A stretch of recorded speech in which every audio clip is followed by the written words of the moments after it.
പ്രിയപ്പെട്ട വിദ്യാർത്ഥികളെ, NIOS +2 പൊളിറ്റിക്സിൻ്റെ ക്ലാസ്സിലേക്ക് എല്ലാവരെയും വെൽക്കം ചെയ്യുന്നു. നമ്മൾ ഈ ഒരു ക്ലാസ്സിലൂടെ ഡിസ്കസ് ചെയ്യുന്നത് എക്സാമിന് വരുന്ന ഭാഗങ്ങളാണ്. പൊളിറ്റിക്സിൻ്റെ എക്സാമിന് വരുന്ന ചാപ്റ്റേഴ്സുകളാണ് നമ്മൾ ക്ലാസ്സിലൂടെ ഡിസ്കസ് ചെയ്യുന്നത്. അതിലൊന്നാമത്തെ ഒരു ചാപ്റ്ററാണ് chapter 3, distinction between society, nation, state and government. സമൂഹവും രാഷ്ട്രവും ദേശവും ഗവൺമെൻറ്റും തമ്മിലുള്ള വ്യത്യാസം എന്നുള്ള മൂന്നാമത്തെ ചാപ്റ്റർ. അപ്പോൾ നമുക്ക് ക്ലാസ്സിലേക്ക് കടക്കാം. ഇതിൽ ഫസ്റ്റ് ഒന്നാമത്തെ ക്വസ്റ്റ്യൻ വരുന്നത്, what do you mean by constitution? ഭരണഘടന എന്നതുകൊണ്ട് എന്താണ് അർത്ഥമാക്കുന്നത്? എന്താണ് ഭരണഘടന?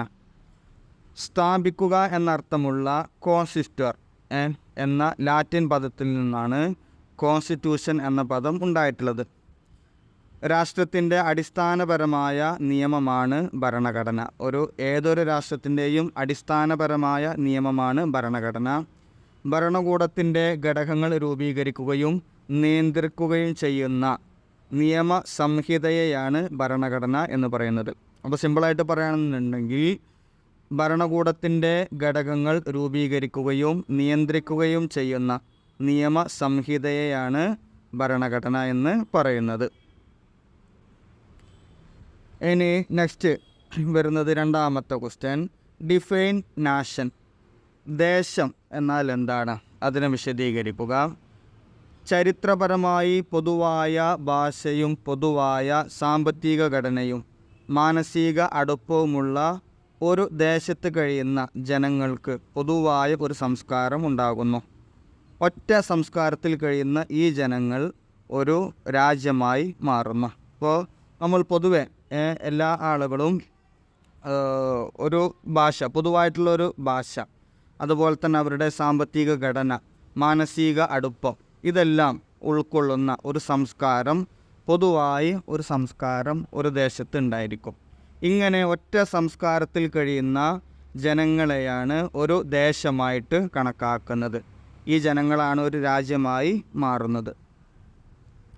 ഇനി നെക്സ്റ്റ് വരുന്നത് മൂന്നാമത്തെ question, what do you mean by association? സംഘടന എന്നാൽ എന്ത്? സംഘടന എന്നാൽ എന്ത്? ഒരേ ചിന്താഗതിയിലുള്ള ഒരു കൂട്ടം ആളുകൾ അവരുടെ പൊതു ലക്ഷ്യം നിറവേറ്റുന്നതിനായി ഒത്തുചേരുന്നതിനെയാണ് സംഘടന എന്ന് പറയുന്നത്. ഇവിടെ ഒരേ ചിന്താഗതിയായിരിക്കും, അതുപോലെ ഒരു കൂട്ടം ആളുകളായിരിക്കും. ആ കൂട്ടം അല്ലെങ്കിൽ ആ ഒരു ടീമിന് ഒരു പൊതുവായിട്ടുള്ള അവരുടേതായ പൊതുവായ ലക്ഷ്യമുണ്ടായിരിക്കും. അപ്പോൾ ഇങ്ങനെ ഒരേ ചിന്താഗതിയിലുള്ള ഒരു കൂട്ടം ആളുകൾ അവരുടെ പൊതു ലക്ഷ്യം നിറവേറ്റുന്നതിനായി ഒത്തുചേരുന്നതിനെയാണ് അസോസിയേഷൻ, സംഘടന എന്ന് പറയുന്നത്. നെക്സ്റ്റ് വരുന്നത് നാലാമത്തെ ക്വസ്റ്റ്യൻ, വാട്ട് ഈസ് സ്റ്റേറ്റ്? രാഷ്ട്രം എന്നാൽ എന്ത്? ഒരു നിശ്ചിത അതിർത്തിയിൽ രാഷ്ട്രീയമായി സംഘടിച്ച ഒരു കൂട്ടം ജനങ്ങളുള്ള പ്രദേശത്തെയാണ് രാഷ്ട്രമെന്ന് വിളിക്കുന്നത്. ഒരു നിശ്ചിത അതിർത്തിയിൽ രാഷ്ട്രീയമായി സംഘടിച്ച ഒരു കൂട്ടം ജനങ്ങളുള്ള പ്രദേശത്തെയാണ് രാഷ്ട്രമെന്ന് വിശേഷിപ്പിക്കുന്നത്. ഇനി നെക്സ്റ്റ് വരുന്നത്, what is society? What is society? എന്താണ് സമൂഹം? സമൂഹം എന്ന് പറഞ്ഞാൽ എന്താണ്? അതിൻ്റെ ആൻസർ നോക്കൂ. രാഷ്ട്രത്തിൻ്റെ മുന്നോടിയാണ് ഒരു സമൂഹം. അതായത് ഒരു സമുദായത്തിനുള്ളിലെ സംഘടിതമായ സംഘടനകളുടെയും സ്ഥാപനങ്ങളുടെയും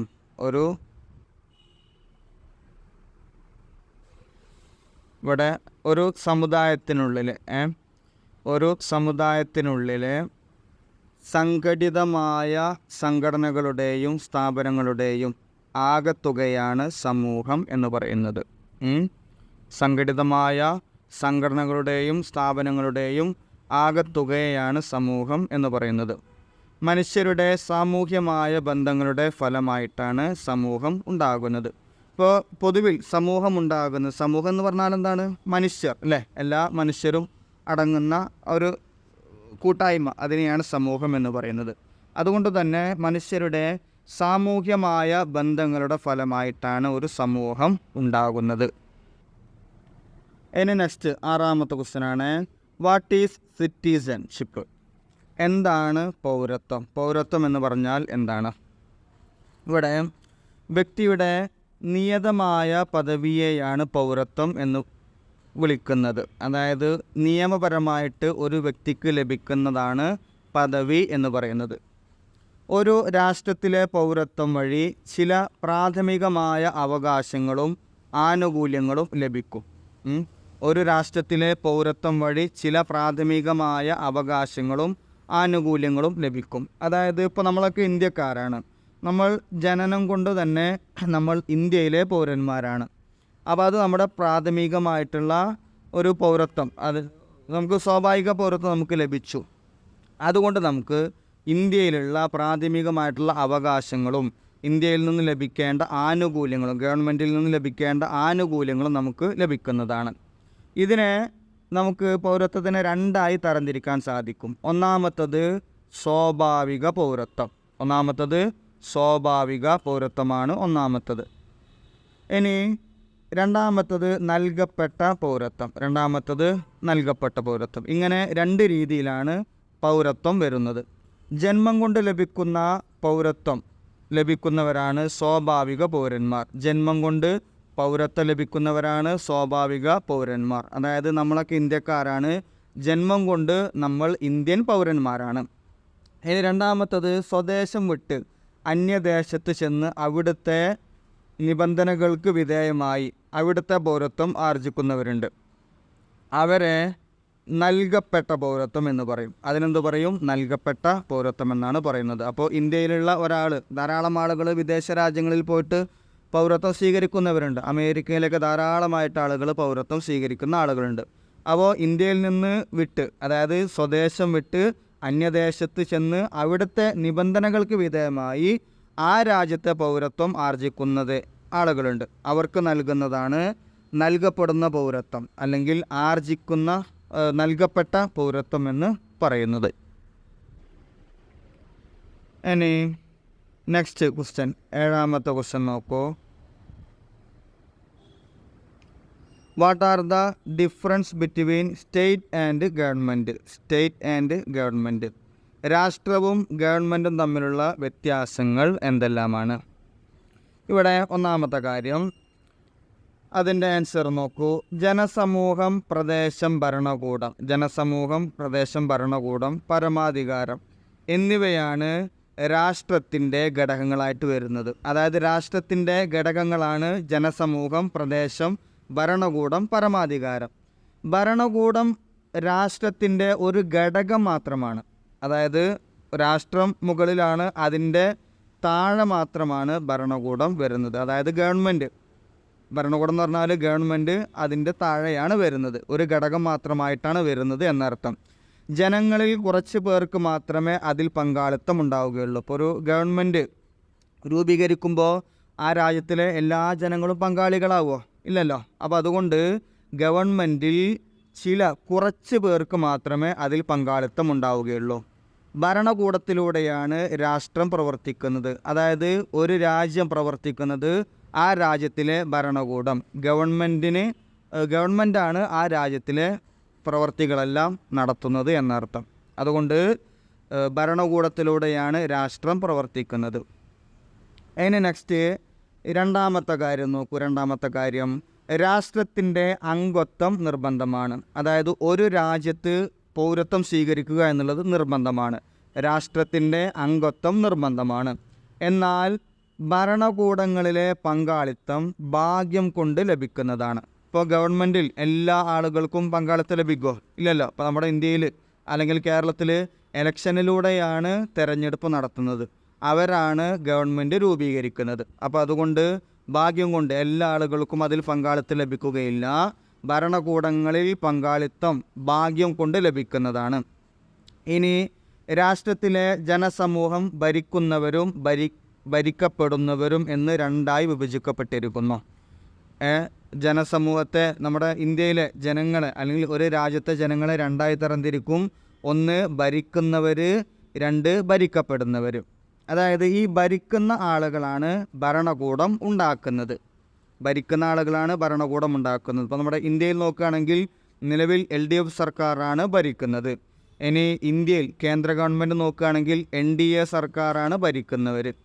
അവരാണ് ഭരണകൂടം ഉണ്ടാക്കുന്നത്. ഇനി ഭരിക്കപ്പെടുന്നവരാരാണ്? അവർ നമ്മളാണ് അല്ലേ, സാധാരണ ജനങ്ങളാണ് ഭരിക്കപ്പെടുന്നവർ. ഈ ഭരിക്കപ്പെടുന്ന ആളുകൾക്ക് രാഷ്ട്രവുമായി പ്രത്യക്ഷ പ്രവൃത്തി ബന്ധം ഉണ്ടാവുകയില്ല. അതായത് ഇപ്പോൾ നമുക്ക് രാജ്യത്തോട് എങ്ങനെയെങ്കിലും പ്രവർത്തിക്കാൻ സാധിക്കുമോ? ഇല്ലല്ലോ, കാരണം നമ്മൾ സാധാരണ ജനസമൂഹമാണ്. പക്ഷേ ഭരിക്കുന്ന ആളുകളാണ് മറ്റ് നിയമങ്ങളും മറ്റു കാര്യങ്ങളൊക്കെ ഉണ്ടാക്കുകയും നമ്മെ അല്ലെങ്കിൽ രാഷ്ട്രത്തിനെ ഭരിക്കുകയും ചെയ്യുന്നത്. ഇനി നെക്സ്റ്റ് വരുന്നത് മൂന്നാമത്തത് നോക്കൂ. രാഷ്ട്രം ശാശ്വതമായി ഉള്ളതാണ്, ഭരണകൂടം ശാശ്വതമല്ല. രാഷ്ട്രം ശാശ്വതം അല്ലേ, രാഷ്ട്രം എല്ലാ കാലത്തും രാജ്യം ഉണ്ടാകും. എന്നാൽ ഭരണകൂടം എല്ലാ കാലത്തും ഉണ്ടാകുമോ? ഇല്ല. നമ്മുടെ കേരളത്തിലാണെങ്കിലും ഇന്ത്യയിലാണെങ്കിലും 5 വർഷമാണ് ഒരു ഭരണകൂടത്തിൻ്റെ കാലാവധി. അത് കഴിഞ്ഞ് നെക്സ്റ്റ് എലക്ഷൻ വന്നതിന് ശേഷം അതിൽ നിന്ന് തിരഞ്ഞെടുക്കുന്ന ആളുകളാണ് ഭരണം നടത്തുന്നത്. ഇപ്പോൾ കേരളത്തിൻ്റെ ഒരു പ്രത്യേകത 5 വർഷം മാറി മാറി വരുന്ന ഒരു സർക്കാരുകളാണ് ഉണ്ടാകാറ്. ഈ ഒരു കഴിഞ്ഞ വർഷം മാത്രമാണ് ഒരു റിപ്പീറ്റേഷൻ സെയിം സർക്കാർ തന്നെ വന്നിട്ടുള്ളത്. അതുകൊണ്ട് രാഷ്ട്രം ശാശ്വതമായി ഉള്ളതാണ്, എന്നാൽ ഭരണകൂടം ശാശ്വതമല്ല. ഇനി നെക്സ്റ്റ് വരുന്നത് നാലാമത്തെ പ്രത്യേകത നോക്കൂ, ഡിഫറൻസ്. രാഷ്ട്രം ഒരു സ്ഥിര സംവിധാനമാണ്, ഭരണകൂടം തൽക്കാലത്തേക്കോ തിരഞ്ഞെടുക്കപ്പെട്ട നിശ്ചിത കാലയളവിലേക്കോ ഉള്ളതാണ്. നേരത്തെ പറഞ്ഞല്ലോ, രാഷ്ട്രം എല്ലാ കാലങ്ങളിലും ഉണ്ടായിരിക്കും, എന്നാൽ തിരഞ്ഞെടുക്കപ്പെട്ട ഗവൺമെൻറ് അതിൻ്റെ കാലാവധി പൂർത്തിയാകുന്നത് വരെ ഉണ്ടാവുകയുള്ളൂ. ഇനി രാഷ്ട്രത്തിൻ്റെ സ്വഭാവത്തിൽ മാറ്റമുണ്ടാവുകയില്ല, എന്നാൽ ഭരണകൂടത്തിൻ്റെ സ്വഭാവത്തിൽ വ്യത്യാസം ഉണ്ടാകും. അത് ഓരോ രാജ്യത്തിനനുസരിച്ച് വ്യത്യസ്തമായിട്ടാണ് ഉണ്ടാവുക. ഓരോ രാജ്യത്തിനനുസരിച്ച് വ്യത്യാസമുണ്ടായിരിക്കും. ചില രാജ്യങ്ങളിൽ പ്രസിഡന്റ് ഭരണമായിരിക്കും. ഇപ്പോൾ നമ്മൾ അമേരിക്കൻ അല്ലേ, അവിടെയൊക്കെ നോക്കുകയാണെങ്കിൽ പ്രസിഡന്റ് ഭരണമാണ് വരുന്നത്. ഇനി പാർലമെൻറ്റ്, ഇപ്പോൾ നമ്മുടെ ഇന്ത്യയിൽ നോക്കുകയാണെങ്കിൽ ജനാധിപത്യപരമായിട്ട് പാർലമെൻറ്റാണ് ഭരിക്കുന്നത്. ഇനി ചില രാജ്യങ്ങളിൽ രാജാധിപത്യമായിരിക്കും, അതായത് അറബ് രാജ്യങ്ങളിലൊക്കെ എപ്പോഴും രാജാവിൻ്റെ ഭരണമാണ്. ഇനി അതുപോലെ ജനാധിപത്യ ഭരണമുണ്ടായിരിക്കും. ഇനി അതുപോലെ ഏകാധിപത്യ ഭരണം ഉണ്ടായിരിക്കും. നമ്മൾ ഈ ഇവിടെ കൊറിയയിലെ കണ്ടിട്ടില്ല, അവിടെയൊക്കെ ഏകാധിപത്യ ഭരണമാണ്. അപ്പോൾ രാജ്യം എല്ലാ ഭാഗത്തും രാജ്യങ്ങൾ ഒരേപോലെയായിരിക്കും, പക്ഷേ അവിടെയുള്ള ഭരണകൂടത്തിൽ വ്യത്യാസം ഉണ്ടാകുന്നതാണ്. അപ്പോൾ ഈ കാര്യങ്ങളാണ് രാഷ്ട്രവും ഗവൺമെൻറ്റും അല്ലെങ്കിൽ ഭരണകൂടവും തമ്മിലുള്ള ഡിഫറൻസ് ആയിട്ട് വരുന്നത്. ഇനി നെക്സ്റ്റ് വരുന്നത് 8ാമത്തെ ക്വസ്റ്റ്യൻ ആണ്. What are the difference between state and society? രാഷ്ട്രവും സമൂഹവും തമ്മിലുള്ള വ്യത്യാസങ്ങൾ എന്തെല്ലാമാണ്? അതിൽ ഒന്നാമത്തെ ഡിഫറൻസ് നോക്കൂ. രാഷ്ട്രത്തിൻ്റെ മുന്നോടിയാണ് സമൂഹം. അതിന് മനുഷ്യരാശിയോളം തന്നെ പഴക്കമുണ്ട്. അതായത് രാഷ്ട്രങ്ങൾ ഇവിടെ രൂപീകരിക്കുന്നതിന് മുമ്പ് തന്നെ സമൂഹം നിലനിൽക്കുന്നുണ്ട്. സമൂഹം എന്ന് പറഞ്ഞാൽ എന്താണ്? മനുഷ്യരെല്ലാവരും ഒരുമിച്ച് കൂടിയ മനുഷ്യർ, അവരെയാണ് സമൂഹം എന്ന് പറയുന്നത്. അപ്പോൾ ഈ രാജ്യങ്ങൾ രൂപീകരിക്കുന്നതിന് മുമ്പ് തന്നെ ഇവിടെ സമൂഹം നിലനിൽക്കുന്നുണ്ട്. സാമൂഹ്യ പരിണാമത്തിൻ്റെ ഒരു പ്രത്യേക ഘട്ടത്തിലാണ് രാഷ്ട്രം നിലവിൽ വന്നത്. അതായത് ഒരേ സമൂഹ വിഭാഗത്തിൽപ്പെട്ട ആളുകളെല്ലാവരും സംഗമിക്കുകയും അവർ പിന്നീട് ഒരു രാഷ്ട്രമായിട്ട്, ഒരു രാജ്യമായിട്ട് മാറുകയാണ് ചെയ്തത്. അപ്പോൾ ആദ്യമുണ്ടായത് സമൂഹമാണ്, പിന്നീടാണ് രാജ്യം ഉണ്ടായത്. ഇത് രാഷ്ട്രീയമായി സംഘടിപ്പിക്കപ്പെട്ടത് സമൂഹമാണ്. അപ്പോൾ രാഷ്ട്രീയപരമായിട്ടാണ് സമൂഹം സംഘടിച്ചിട്ടുള്ളത്. അപ്പോൾ ആദ്യം ഉണ്ടായിട്ടുള്ളത് സമൂഹമാണ്, പിന്നീടാണ് രാഷ്ട്രം ഉണ്ടായിട്ടുള്ളത്. ഇനി നെക്സ്റ്റ് വരുന്നത് 2ാമത്തെ കാര്യം, രാഷ്ട്രത്തിന് ഒരു നിശ്ചിത പ്രദേശം കൂടിയേ തീരൂ അല്ലേ. രാജ്യത്തിന് എന്തുണ്ടായിരിക്കും? ഒരു അതിർത്തി, ഒരു നിശ്ചിത പ്രദേശം ഉണ്ടായിരിക്കും. എന്നാൽ രാഷ്ട്രത്തിൻ്റെ അധികാരാതിർത്തിയിൽ താമസിക്കുന്ന ജനങ്ങളെല്ലാം അതിൽ അംഗങ്ങളാണ്. എന്നാൽ ഒരു സമൂഹത്തിന് പ്രാദേശികമായ അതിർത്തിയുടെ ആവശ്യമില്ല. രാഷ്ട്രത്തിന് നിശ്ചിത പ്രദേശം നിർബന്ധമായിട്ടും ഉണ്ടായിരിക്കണം. എന്നാൽ സമൂഹത്തിന് പ്രാദേശികമായിട്ട് അതിർത്തികൾ ഇല്ല. ആ രാജ്യത്തിൻ്റെ അതിർത്തിയിൽ താമസിക്കുന്ന ആളുകളെല്ലാം ആ രാജ്യത്തിലെ അംഗങ്ങളായിട്ട് എന്ത് ചെയ്യും, കണക്കാക്കുകയും ചെയ്യും. ഇനി നെക്സ്റ്റ് മൂന്നാമത്തത് വരുന്നത് വ്യക്തികളുടെ രാഷ്ട്രീയമായി സംഘടിപ്പിക്കപ്പെട്ട സ്ഥാപനമാണ് രാഷ്ട്രം. രാഷ്ട്രം എന്ന് പറഞ്ഞാൽ ഓരോ വ്യക്തികളെ രാഷ്ട്രീയമായിട്ട് സംഘടിപ്പിച്ചതാണ് രാഷ്ട്രം. എന്നാൽ സമൂഹം എന്ന് പറഞ്ഞു കഴിഞ്ഞാൽ സംഘടിതമോ അല്ലെങ്കിൽ അസംഘടിതമോ ആകാം. ഒരു വ്യത്യസ്ത സംഘടനാ വിഭാഗത്തിൽപ്പെട്ട രീതിയിൽ അല്ലെങ്കിൽ ഒരു പ്രത്യേകമാക്കപ്പെട്ട ഒരു ലക്ഷ്യത്തോടു കൂടിച്ചേർന്ന ആളുകളായിരിക്കാം. ഇനിയല്ല പ്രത്യേകിച്ച് ഒരു കൂട്ടായ്മയൊന്നും ഇല്ലാതെയും എന്തായിരിക്കാം സമൂഹം ആകാം. എന്നാൽ രാഷ്ട്രത്തിന് നിർബന്ധമായിട്ടും അതെന്ത് ചെയ്യണം, അത് സംഘടിപ്പിക്കപ്പെട്ടത് ആയിരിക്കും. ഇനി നെക്സ്റ്റ് വരുന്നത് നാലാമത്തത് വരുന്നത് ഭരണകൂടമില്ലാതെ രാഷ്ട്രീയത്തിന് നിലനിൽപ്പില്ല. ഇപ്പോൾ ഒരു രാഷ്ട്രം അത് പ്രവർത്തിക്കണമെങ്കിൽ അതിനെന്ത് അത്യാവശ്യമാണ്, ഒരു ഗവൺമെൻറ് അത്യാവശ്യമാണ്. എന്നാൽ സമൂഹത്തിന് ഒരു അധികാര കേന്ദ്രം ഉണ്ടാകണമെന്ന് യാതൊരു നിർബന്ധവും ഇല്ല. സമൂഹത്തിന് അധികാര കേന്ദ്രം ഉണ്ടാവണമെങ്കിൽ ഉണ്ടാകാം, വേണമെങ്കിൽ ആവാം, വേണ്ടെങ്കിൽ ഇല്ല, പ്രശ്നമില്ല, യാതൊരു പ്രശ്നവും വരുന്നില്ല. ഇനി അഞ്ചാമത്തെ കാര്യം, രാഷ്ട്രം ഒരു പരമാധികാര കേന്ദ്രമാണ്. രാജ്യത്തിനുള്ളിലെ എല്ലാ സ്ഥാപനങ്ങളുടെയും സംഘടനകളുടെയും മേൽ അതിന് ഒരു പരമാധികാരം ഉണ്ടായിരിക്കും. ഇപ്പോൾ രാഷ്ട്രം എന്ന് പറഞ്ഞു കഴിഞ്ഞാൽ ആ രാഷ്ട്രത്തിലുള്ള എല്ലാ ആളുകളും, എല്ലാ സംഘടനകളും, ഓരോ വ്യക്തികളും ആ രാഷ്ട്രത്തിൻ്റെ നിയമങ്ങൾക്ക് വിധേയമായിട്ട് പ്രവർത്തിക്കണം. അതുപോലെ സമൂഹത്തിനെന്തില്ല, അങ്ങനെ ഒരു പരമാധികാരം വരുന്നില്ല. ഇവിടെ രാഷ്ട്രത്തിന് പരമാധികാരം ഉണ്ട്, സമൂഹത്തിന് പരമാധികാരം ഇല്ല. ഇനി നെക്സ്റ്റ് ആറാമത്തത്, സമൂഹം ആചാരങ്ങളെയും പാരമ്പര്യങ്ങളെയും ആശ്രയിക്കുന്നു. സമൂഹത്തിന് എന്തുണ്ടായിരിക്കും, ആചാരങ്ങളുണ്ടായിരിക്കും, അവർക്ക് പാരമ്പര്യങ്ങളൊക്കെ ഉണ്ടായിരിക്കും. അതിനെയൊക്കെ ആശ്രയിച്ചിട്ടാണ് സമൂഹം ജീവിക്കുന്നത്. സാമൂഹിക വഴക്കങ്ങളെ സമൂഹം വ്യവസ്ഥപ്പെടുത്തുന്നു. സമൂഹത്തിലെ വ്യക്തികളുടെ ബാഹ്യബന്ധങ്ങളെ ചിട്ടപ്പെടുത്തുന്നത് രാഷ്ട്രീയ നിയമമാണ്. ഇവിടെ ഒരു സമൂഹത്തിലെ വ്യക്തികളുടെ ബാഹ്യ ബന്ധങ്ങളെ ചിട്ടപ്പെടുത്തുന്നത് രാഷ്ട്രീയ നിയമമാണ്. ഇപ്പോൾ ഈ രാഷ്ട്രത്തിന് നിയമങ്ങൾ ഉണ്ടായിരിക്കും. ആ നിയമങ്ങളെല്ലാം പൊതുവായിട്ടുള്ള നിയമങ്ങളായിരിക്കും. ഒരു ഇന്ത്യക്കാരൻ അല്ലെങ്കിൽ ഇന്ത്യൻ പൗരൻ എന്നുള്ള രീതിയിൽ പൊതുവായിട്ടുള്ള നിയമങ്ങളാണ് രാഷ്ട്രത്തിൻ്റെ നിയമങ്ങൾ ഉണ്ടായിരിക്കുക. എന്നാൽ ഇന്ത്യയിലുള്ള ഓരോ വ്യത്യസ്ത സമൂഹങ്ങൾക്കും അവരുടേതായിട്ടുള്ള ആചാരങ്ങളും പാരമ്പര്യങ്ങളും ഉണ്ടായിരിക്കും. ഇപ്പോൾ ഹിന്ദു മതത്തിൽപ്പെട്ട വിഭാഗങ്ങളാണെങ്കിൽ അവർക്ക് ചില ആചാരങ്ങൾ, പാരമ്പര്യങ്ങൾ ഉണ്ടായിരിക്കും. മുസ്ലിം മതവിഭാഗം, ക്രിസ്ത്യൻ, ഇങ്ങനെ ഇന്ത്യയിലുള്ള വ്യത്യസ്ത മതവിഭാഗങ്ങൾക്കിടയിൽ അവരുടേതായ ആചാരങ്ങളും പാരമ്പര്യങ്ങളും ഉണ്ടായിരിക്കും. എന്നാൽ രാഷ്ട്രത്തിലേക്ക് വരുമ്പോൾ അതിന് ഇന്ത്യൻ പൗരത്വൻ അല്ലെങ്കിൽ ഇന്ത്യൻ പൗരൻ എന്നുള്ള രീതിയിൽ എല്ലാ മതവിഭാഗത്തിൽപ്പെട്ട ആളുകളും അനുസരിക്കേണ്ട നിയമങ്ങളും ഉണ്ടായിരിക്കും. ഓക്കെ, അപ്പോൾ ഇവിടെ ഒരു സമൂഹത്തിനുള്ള ആചാരങ്ങൾ, പാരമ്പര്യങ്ങൾ അത് വേറെയായിരിക്കും. എന്നാൽ രാഷ്ട്രത്തിൻ്റെ നിയമങ്ങൾ അത് വേറെയായിട്ട് തന്നെ ഉണ്ടാക്കുന്നു.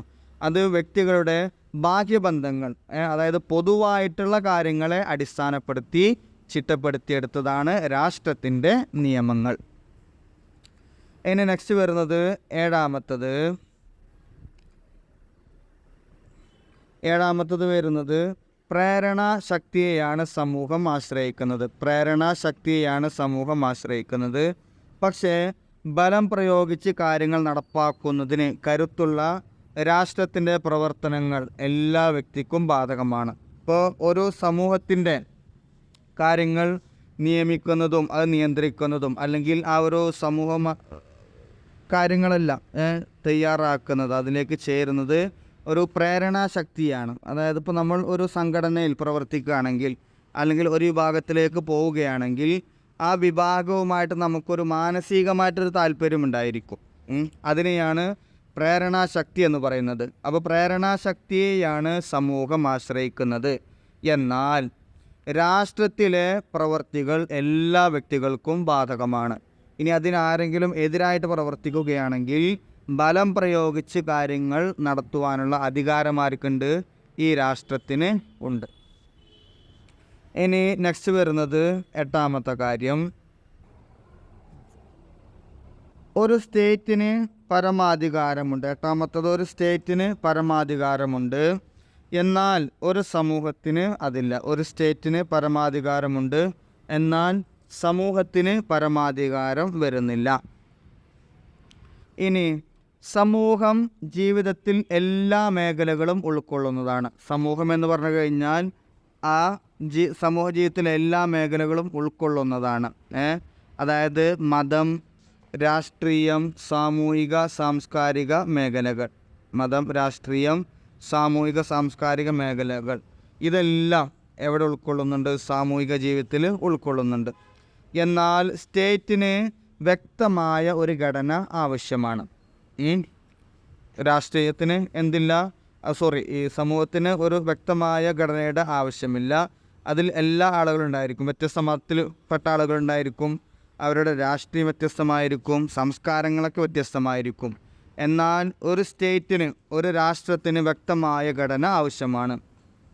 എന്നാൽ സമൂഹത്തിന് ഒരു ഘടനയുടെയും ആവശ്യം വരുന്നില്ല. സമൂഹത്തിന് ഒരു ഘടനയും ആവശ്യമായി വരുന്നില്ല.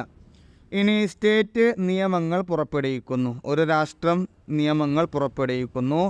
ഈ നിയമങ്ങൾ ലംഘിക്കുന്നത് ശിക്ഷാർഹമാണ്. അപ്പോൾ ഒരു സ്റ്റേറ്റ്, ഒരു രാഷ്ട്രം നിയമം ഉണ്ടാക്കി കഴിഞ്ഞാൽ ആ നിയമം അനുസരിക്കുക എന്നുള്ളത് ആ രാജ്യത്തിലെ എല്ലാ ആളുകളും അതിന് ബാധ്യസ്ഥരാണ്.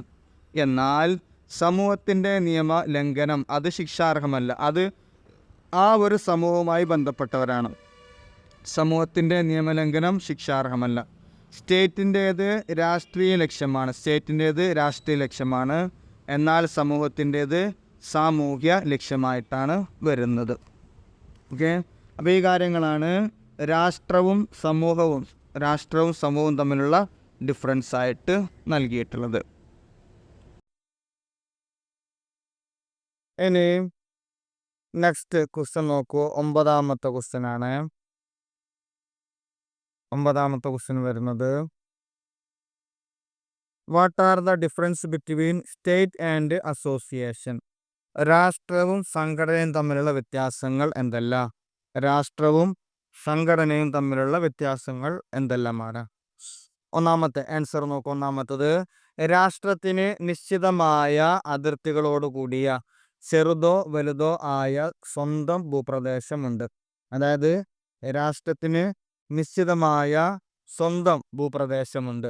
എന്നാൽ ഒരു സംഘടനക്ക് ചെറുതോ വലുതോ ആയിട്ടുള്ള അല്ലെങ്കിൽ ഒരു ചെറിയ പ്രദേശത്ത് മാത്രമാണ് ഓരോ സംഘടനകളും ഒതുങ്ങുന്നത്. ഇപ്പോൾ രാഷ്ട്രം എന്ന് പറയുമ്പോൾ ഇന്ത്യയിലെ എല്ലാ സംസ്ഥാനങ്ങളും ഉൾക്കൊള്ളുന്നതാണ് ഒരു രാഷ്ട്രം, ഒരു രാജ്യം. എന്നാൽ ഒരു സംഘടന എന്ന് പറഞ്ഞു കഴിഞ്ഞാൽ ഈ എല്ലാ സംഘടനകളും ഈ രാജ്യം മൊത്തം ഉണ്ടായിക്കൊള്ളുന്നുണ്ടോ? ഇല്ലല്ലോ. നിശ്ചിത പ്രദേശത്ത് മാത്രം ഒതുങ്ങുന്നതായിരിക്കും ഓരോ സംഘടനകളും. ഇനി രണ്ടാമത്തത്, രാഷ്ട്രത്തിൻ്റെ അംഗത്വം നിർബന്ധമാണ്. അതായത് നമ്മൾ പൗരത്വം, അല്ലേ? നമ്മൾ ജന്മം കൊണ്ട് തന്നെ ഒരു സ്റ്റേറ്റിൻ്റെ അംഗമായിട്ട് ഒരു വ്യക്തി എന്ത് ചെയ്യും? തീരും. അതിനാണ് പൗരത്വം എന്ന് പറയുന്നത്. അങ്ങനെ ആ ഒരു പൗരത്വം അല്ലെങ്കിൽ അംഗത്വം വേണ്ടെന്ന് വെക്കുവാൻ സാധിക്കുകയില്ല. ഒരു രാജ്യത്തിൻ്റെ അംഗത്വം വേണ്ടെന്ന് വെക്കുവാൻ സാധിക്കുകയില്ല. എന്നാൽ ഒരു സംഘടനയിലെ അംഗത്വം ഐച്ഛികമാണ്. അതായത് ഓരോ വ്യക്തികളുടെയും ഇഷ്ടപ്രകാരം പോലെയാണ്. ഒരാൾക്ക് ഇഷ്ടം പോലെ അംഗത്വം സ്വീകരിക്കുകയോ ഉപേക്ഷിക്കുകയോ ചെയ്യാം. എവിടെ വേണമെങ്കിലും അംഗത്വം സ്വീകരിക്കാം, എപ്പോൾ വേണമെങ്കിലും അത് ഉപേക്ഷിക്കുകയും ചെയ്യാം. എന്നാൽ ഒരു രാജ്യത്തിൻ്റെ അംഗത്വം അത് ജന്മം കൊണ്ട് ലഭിക്കുന്നതാണ്. അല്ലെങ്കിൽ അത് എപ്പോൾ സ്വീകരിക്കുക, എപ്പോൾ ഒഴിവാക്കുക, അങ്ങനെയുള്ള സമ്പ്രദായം ഇല്ല. ഇനി നെക്സ്റ്റ് വരുന്നത് മൂന്നാമത്തെ കാര്യം. മൂന്നാമത്തത്, രാഷ്ട്രത്തിന് ഒരു പരമാധികാരമുണ്ട്. നേരത്തെ പറഞ്ഞിട്ടുണ്ടല്ലോ, രാഷ്ട്രത്തിന് പരമാധികാരമുണ്ട്. ഈ പരമാധികാരം രാഷ്ട്രത്തെ നിയമപരമായി അതീശ ശക്തിയാക്കി മാറ്റുന്നു. അപ്പോൾ ഈ രാജ്യത്തിന് എന്തുണ്ടായിരിക്കും? പരമാധികാരം ഉണ്ടായിരിക്കും. ഇതിൻ്റെ നിയമങ്ങൾ വിധേയത്വ സ്വഭാവമുള്ളതും അധികാരത്തിൻ്റെ പിൻബലം ഉള്ളതുമാണ്. അപ്പോൾ ഈ ഓരോ രാജ്യത്തിൻ്റെ നിയമങ്ങളും അതിനൊരു വിധേയത്വ സ്വഭാവം ഉണ്ടായിരിക്കും. മാത്രമല്ല അതിന് അധികാരത്തിൻ്റെ പിൻബലവും ഉണ്ടായിരിക്കും. പരിമിതമായ ആവശ്യങ്ങൾ നേടിയെടുക്കുന്നതിനായി രൂപീകരിക്കപ്പെട്ട ചെറിയ സംഘങ്ങളാണ് സംഘടനകൾ. അതായത് ഓരോ സംഘടനകൾക്കും അതിൻ്റെതായ ലക്ഷ്യങ്ങൾ ഉണ്ടായിരിക്കും. പക്ഷേ അതിൻ്റെ ആവശ്യം ചെറിയ പരിമിതമായിട്ടുള്ള ആവശ്യങ്ങളെ ഉണ്ടായിരിക്കുകയുള്ളൂ. ഒരു രാജ്യത്തിൻ്റേതുപോലെ വലിയതായിട്ടുള്ള ആവശ്യങ്ങളോ നിയമങ്ങളോ ഉണ്ടായിരിക്കുകയില്ല. രാഷ്ട്രം ആഭ്യന്തരവും ബാഹ്യവുമായ ആക്രമണങ്ങളിൽ നിന്നും വ്യക്തികളെ രക്ഷിക്കുന്നതാണ്. അതായത് ഒരു രാജ്യത്തിൻ്റെ പുറമേ നിന്നുള്ള ആക്രമണം, അതുപോലെ തന്നെ ബാഹ്യപരമായിട്ടുള്ള ആക്രമണം, അതിൽ നിന്നെല്ലാം ഓരോ വ്യക്തികളെയും സംരക്ഷിക്കുന്നുണ്ട്. എന്നാൽ ഒരു സംഘടനക്ക് ആ ഒരു സംഘവുമായി ഉൾക്കൊള്ളുന്ന കാര്യങ്ങൾ മാത്രമേ അതിൻ്റെ പരിധിയായിട്ട് ഉണ്ടാവുകയുള്ളൂ. ഇനി നെക്സ്റ്റ് വരുന്നത് നാലാമത്തെ കാര്യം. നാലാമത്തത്, ഒരാൾക്ക് ഒരു രാഷ്ട്രത്തിൽ മാത്രമേ അംഗമാവുവാൻ സാധിക്കുകയുള്ളൂ. അതായത് ഒരു വ്യക്തിക്ക് ഒരു രാഷ്ട്രത്തിൽ മാത്രമേ അംഗമാവുവാൻ സാധിക്കുകയുള്ളൂ. ഒരേ സമയം ഒന്നിലധികം രാഷ്ട്രങ്ങളിൽ അംഗമായി കഴിയുവാൻ ഒരാൾക്ക് സാധിക്കുകയില്ല. എന്നാൽ ഒരു വ്യക്തിക്ക് ഒരേ സമയം എത്ര സംഘടനകളിലും അംഗത്വം എടുക്കുവാൻ സാധിക്കും. ഒരു സംഘടനകളിൽ, ഏത് സംഘടനകളിലും എത്ര എണ്ണത്തിൽ വേണമെങ്കിലും അംഗത്വം എടുക്കാം. എപ്പോൾ വേണമെങ്കിലും ഒഴിവാക്കുവാനും പറ്റും. ഇനി അഞ്ചാമത്തത്, രാഷ്ട്രം ഒരു സ്ഥിര സംവിധാനമാണ്.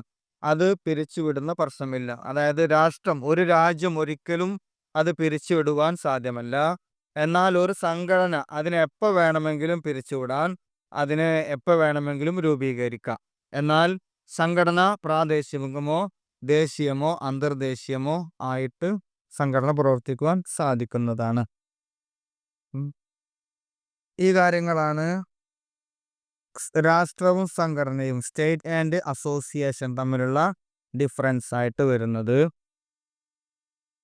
ഇനി നെക്സ്റ്റ് വരുന്നത് 10ാമത്തെ ക്വസ്റ്റ്യൻ ആണ്. 10ാമത്തെ ക്വസ്റ്റ്യൻ നോക്കൂ. What are the difference between nation and nationality? ദേശവും ദേശീയതയും തമ്മിലുള്ള വ്യത്യാസങ്ങൾ എന്തെല്ലാമാണ്? ഇവിടെ ഭൂമിശാസ്ത്രപരമായി ഐക്യമുള്ള പ്രദേശത്ത് താമസിക്കുന്ന വംശീയ ഐക്യമുള്ള ഒരു ജനവിഭാഗത്തെയാണ് ഒരു ദേശം എന്ന് പറയുന്നത്. ഭൂമിശാസ്ത്രപരമായി ഐക്യമുള്ള ഒരു പ്രദേശത്ത് താമസിക്കുന്ന വംശീയ ഐക്യം, അതായത് അവിടെ ജീവിക്കുന്ന ആളുകളുടെയൊക്കെ ഒരേ വംശം അല്ലെങ്കിൽ ഒരേ രൂപത്തിലാണ് ആ ജനങ്ങൾ ഉണ്ടാവുക. ഇങ്ങനെയുള്ള ഒരു ജനവിഭാഗത്തെയാണ് ഒരു ദേശം എന്ന് വിളിക്കുന്നത്. അതായത് പൊതുവംശാവലിയുടെ പേരിൽ ഒറ്റക്കെട്ടായി തീർന്ന ഒരു ജനസമൂഹം എന്നാണ് അർത്ഥം. ഇനി നോഷ്യോ എന്ന ലാറ്റിൻ പദത്തിൽ നിന്നാണ് ദേശം എന്ന പദം ഉത്ഭവിക്കുന്നത്. അതിൻ്റെ അർത്ഥം ജനനം എന്നാണ് അർത്ഥം. ദേശം എന്ന പദം ജനനം എന്ന അർത്ഥമുള്ള നോഷ്യോ എന്ന ലാറ്റിൻ പദത്തിൽ നിന്നാണ് ഉത്ഭവിക്കുന്നത്. ഒരു നിശ്ചിത പ്രദേശത്ത് സ്ഥിരമായി താമസിക്കുന്നവരും ഒരേ രാജ്യക്കാരായതുകൊണ്ട് ഒറ്റ ജനതയായി തീർന്നവരുമായ ജനവിഭാഗത്തെ അല്ലെങ്കിൽ ജനസമൂഹത്തെയാണ് രാഷ്ട്രതന്ത്രത്തിൽ നേഷൻ എന്ന് വിളിക്കുന്നത്. ഇവിടെ നേഷൻ അല്ലെങ്കിൽ നേഷൻ എന്ന് പറഞ്ഞു കഴിഞ്ഞാൽ ഒരു നിശ്ചിത പ്രദേശത്ത് സ്ഥിരമായി താമസിക്കുകയും ഒരേ രാജ്യക്കാരായതുകൊണ്ട് ഒറ്റ ജനതയായി തീർന്നവരുമായ ജനസമൂഹത്തെയാണ് നേഷൻ എന്ന് വിളിക്കുന്നത്. അപ്പോൾ നേഷൻ എന്ന് പറഞ്ഞു കഴിഞ്ഞാൽ ഒരു നിശ്ചിത പ്രദേശത്ത് സ്ഥിരമായി താമസിക്കുന്നവരും ഒരേ രാജ്യക്കാരായതുകൊണ്ട് ഒറ്റ ജനതയായി തീർന്നവരുമായ ജനസമൂഹത്തെയാണ് നേഷൻ എന്ന് വിളിക്കുന്നത്. ഇനി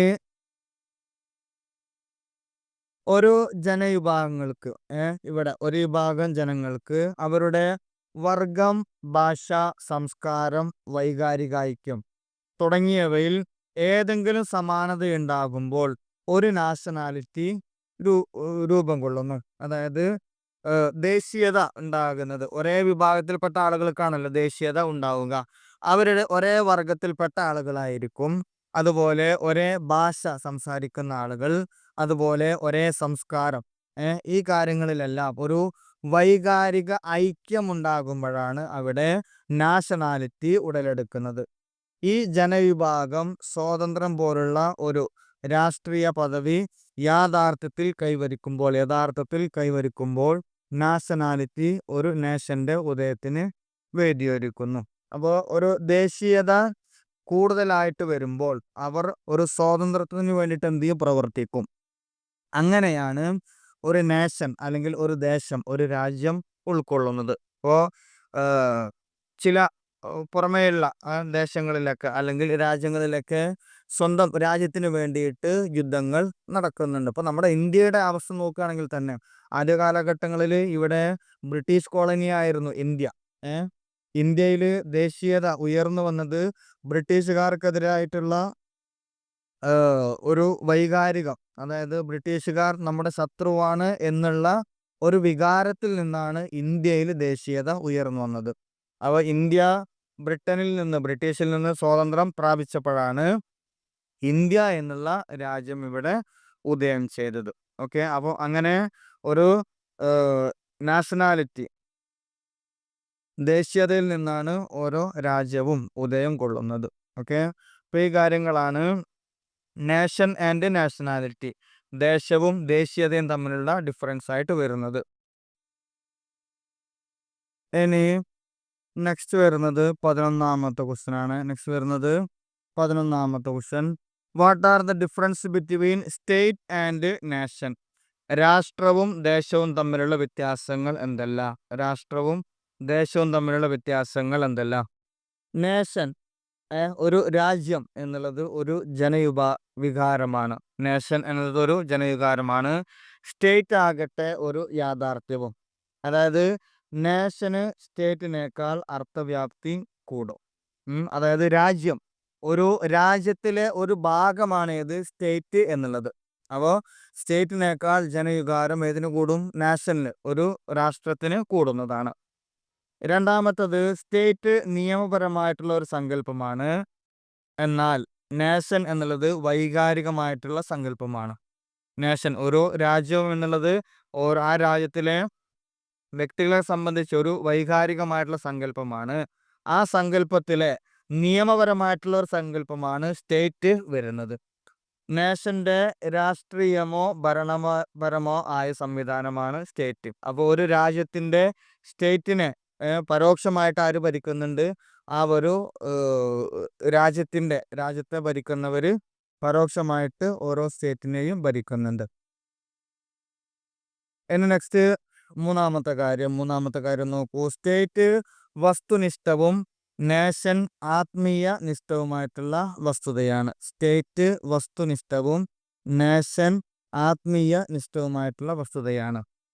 ഇത് ഒരു സ്റ്റേറ്റിന് ഒരു നേഷന്, ഒരു രാജ്യത്തിന്, ഒരു രാഷ്ട്രത്തിന് മാനസികമായോ ആത്മീയമായോ ആയിട്ടുള്ള വികാര ഐക്യബോധത്തിലാണ് നേഷൻ ഉണ്ടാകുന്നത്. നമ്മൾ രാജ്യസ്നേഹം എന്നൊക്കെ പറയില്ലേ, ദേശീയത എന്ന് നേരത്തെ പറഞ്ഞല്ലോ. ഇത് ഒരു വ്യക്തിയുടെ മനസ്സിൽ നിന്നോ ആത്മീയമായിട്ടൊക്കെ ഉണ്ടാകുന്ന ഒരു വികാരം, അത് നേഷനിന് ലഭിക്കുന്നുണ്ട്, ഒരു രാജ്യത്തിന് ലഭിക്കുന്നുണ്ട്. അതേസമയം ഒരു സ്റ്റേറ്റിന് രാഷ്ട്രീയ ഐക്യമാണ് സ്റ്റേറ്റിന് ലഭിക്കുന്നത്. ഇനി നെക്സ്റ്റ് വരുന്ന നാലാമത്തത്, സ്റ്റേറ്റ് നിയമവിധേയമാണ്, എന്നാൽ നേഷൻ ഒരു മാനസിക അവസ്ഥയായിട്ടാണ് വരുന്നത്. ഓക്കെ, അപ്പോൾ ഈ കാര്യങ്ങളാണ് സ്റ്റേറ്റും നേഷനും തമ്മിലുള്ള, രാഷ്ട്രവും ദേശവും തമ്മിലുള്ള വ്യത്യാസങ്ങളായിട്ട് വരുന്നത്. ഇനി നെക്സ്റ്റ് വരുന്നത് 12ാമത്തെ question, what are the difference between state and citizenship? രാഷ്ട്രവും പൗരത്വവും തമ്മിലുള്ള വ്യത്യാസങ്ങൾ എന്തെല്ലാമാണ്? ഇവിടെ വ്യക്തിയുടെ നിയതമായ പദവിയെയാണ് പൗരത്വം എന്ന് വിളിക്കുന്നത്. അതായത് ഒരു വ്യക്തിക്ക് നിയമപരമായിട്ട് ലഭിക്കുന്ന പദവിയാണ് പൗരത്വം ലഭിക്കുന്നത്. നേരത്തെ പറഞ്ഞല്ലോ, ഒരു രാഷ്ട്രത്തിൽ ജനിക്കുന്ന ഓരോരുത്തരും അവിടുത്തെ പൗരന്മാരാണ്. അവർ ചില കടമകൾ നിറവേറ്റുവാൻ ബാധ്യസ്ഥരും രാഷ്ട്രത്തിന്റെ അധീശത്വത്തിന് വിധേയരും അതിന്റെ നേട്ടങ്ങൾക്ക് തുല്യ അവകാശികളുമാണ്. ഇപ്പോൾ ഇന്ത്യയിൽ ജനിച്ച ഒരാളാണെങ്കിൽ അവനക്ക് എന്തുണ്ടായിരിക്കും? ഇന്ത്യൻ പൗരത്വം ഉണ്ടായിരിക്കും. അവൻ ഇന്ത്യൻ പൗരനായതുകൊണ്ട് ചില കടമകൾ അദ്ദേഹം നിറവേറ്റാൻ ബാധ്യസ്ഥനാണ്. അതായത് ഇന്ത്യയിലെ നിയമങ്ങൾ അനുസരിക്കുക എന്നുള്ളത് അവൻക്ക് ബാധ്യതയാണ്. മാത്രമല്ല അവൻ ഇന്ത്യക്കാരനായതുകൊണ്ട് ചില നേട്ടങ്ങൾ അവനക്ക് എന്ത് ചെയ്യും ലഭിക്കും. അതിൽ ഇന്ത്യക്കാർക്ക് ലഭിക്കുന്ന മുഴുവൻ അവകാശങ്ങൾക്കും മുഴുവൻ ആനുകൂല്യങ്ങൾക്കും ഇന്ത്യയിലെ ഓരോ പൗരന്മാർക്കും തുല്യ അവകാശം ഉണ്ടായിരിക്കുന്നതാണ്. അപ്പൊ ഇത്തരത്തിൽ ലഭിക്കുന്നതാണ് പൗരത്വം എന്ന് പറയുന്നത്. ഇനി ഈ രാഷ്ട്രത്തിലാണ് എന്ത് വരുന്നത്, പൗരത്വം വരുന്നത്. ഇനി ഓരോ രാഷ്ട്രത്തിലെ പൗരരും വിദേശികളും ഉണ്ടായിരിക്കും. ഒരു രാഷ്ട്രത്തില് ആ രാഷ്ട്രത്തിലെ പൗരർ മാത്രമാണ് ഉണ്ടായിരിക്കുക, അല്ല, പൗരന്മാരായിട്ടുള്ള ആളുകൾ ഉണ്ടായിരിക്കും, അതുപോലെ വിദേശികളായിട്ടുള്ള ആളുകളും ഉണ്ടായിരിക്കുന്നതാണ്. ഒരു പൗരന് രാഷ്ട്രീയ അവകാശങ്ങൾ ഉണ്ടായിരിക്കും. ഒരു പൗരന് ആ രാഷ്ട്രത്തിലെ മുഴുവൻ അവകാശങ്ങളും ലഭിക്കുന്നതാണ്. അതായത് തെരഞ്ഞെടുപ്പിൽ മത്സരിക്കുക, രാഷ്ട്രീയ പദവികൾ വഹിക്കുക തുടങ്ങിയ അവകാശങ്ങളൊക്കെ ഒരു പൗരന് ഉണ്ടായിരിക്കും. എന്നാൽ വിദേശിയായിട്ടുള്ള ഒരാൾക്ക് അത്തരത്തിലുള്ള രാഷ്ട്രീയ അവകാശങ്ങളൊന്നും ഉണ്ടാവുകയില്ല. അപ്പോൾ ഈ കാര്യങ്ങളാണ് രാഷ്ട്രവും അതുപോലെ പൗരത്വവും തമ്മിലുള്ള വ്യത്യാസങ്ങളായിട്ട് വരുന്നത്. ഓക്കെ, അപ്പോൾ നമ്മൾ ഇത്രയും സമയം പറഞ്ഞത് 3-ാമത്തെ ചാപ്റ്റർ ആയിരുന്നു. സമൂഹം, രാഷ്ട്രം, ദേശം, ഗവൺമെൻറ്, ഇതെല്ലാം ഉൾപ്പെടുന്ന കാര്യങ്ങളാണ് പറഞ്ഞത്. ക്ലാസ്സുകളെല്ലാം കൃത്യമായിട്ട് കേൾക്കുക. എന്തെങ്കിലും സംശയങ്ങളുണ്ടെങ്കിൽ ചോദിക്കണം. പിന്നെ ഭാഗത്ത് അടയാളപ്പെടുത്തിയിട്ടുള്ള നോട്ട്സുകളൊക്കെ എഴുതിയെടുക്കുക. മറ്റൊരു ക്ലാസ്സുമായിട്ട് വീണ്ടും കാണാം. Okay, thank you.